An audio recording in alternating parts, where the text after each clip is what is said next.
সি campaign কৰিব সাহসে কৰা নাই। কেম্পেইন কৰিব আহকচোন, ইয়াৰ আমাৰ পাৰে নেকি পালাচেৰে।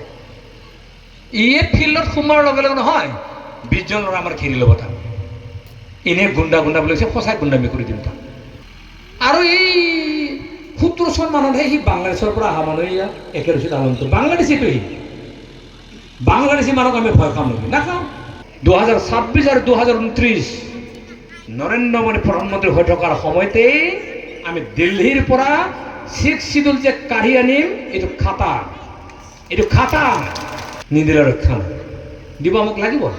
সেই মগুলৰ সুৰক্ষা দিয়া কংগ্ৰেছৰ দলটোক যদি আমি ভোট দিওঁ, যাতে এনেকে বাচি নাথাকে।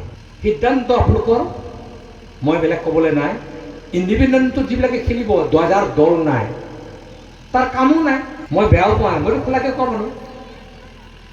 এতিয়া ইণ্ডিপেণ্ডেণ্ট সি এটা যদি আমি চাব হেমন্ত ভোটটো দিলোৱে, সি জিকিয়ে গ'ল। তাৰ কামটো কি? পইচা নাপাবই সমষ্টিটো।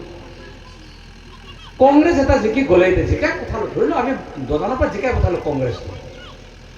তাত যাই কি কৰিব? হাছনক আটাইতকৈ লাষ্ট বেঞ্চত মই বহাই থৈ দিম।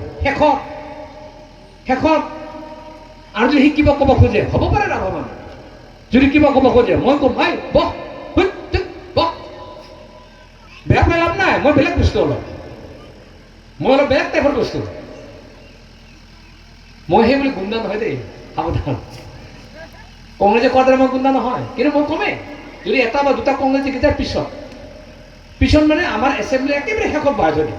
এই ৰঞ্জন ৰাভটো বেয়াকে কৈ থাকে নাথাকে। ৰঞ্জন ৰাভক চিনি পায়, তাক ওচৰত আনক, কোনো মানুহে নক'ব সি ট্ৰাইবেল বুলি পেলাই। তাৰ যিটো চেহেৰা, তাৰ যিটো নাক তাক কাণ, ডাইৰেক্টলি তাৰ পৰিয়ালত আজিৰ পৰা 100 বছৰ আগত হ'লেও তাত মোগলৰ তেজ আছে। দেখাতে মানুহটো বেলেগ টাইপৰ লাগে, ফটোটো দেখাতে আপোনালোকৰ বেয়া লাগে। মই ক'বৰ কাৰণেও ভয় নাখায়, মৰিবৰ কাৰণেও ভয় নাখায়, কাৰোবাক কোবাবৰ কাৰণেও মই ভয় নাখায়। চিধা ষ্ট্ৰেইট মেছেজ। কোনোবাই গোণ্ডগোল কৰিব, মই খাতিৰ বাতি নকৰে। কোনোবাই মোক মাৰি পেলাব, তাকো মই খাতিৰ বাতি নকৰে। কোনোবাই যদি বদমাছ কৰে, তাকো পিঠি ফালি দিবৰ কাৰণে মই খাতিৰ বাতি নকৰে। ক্লিয়াৰ মই কৰিলোঁ আজিৰ এই সমাজৰ ভিত্তিত। আৰু সেইটোৱে মোৰ সম্পদ, আৰু সেইটো মোৰ প্ৰপাৰ্টি। মোৰ সাহস আছে যুঁজিবৰ কাৰণে।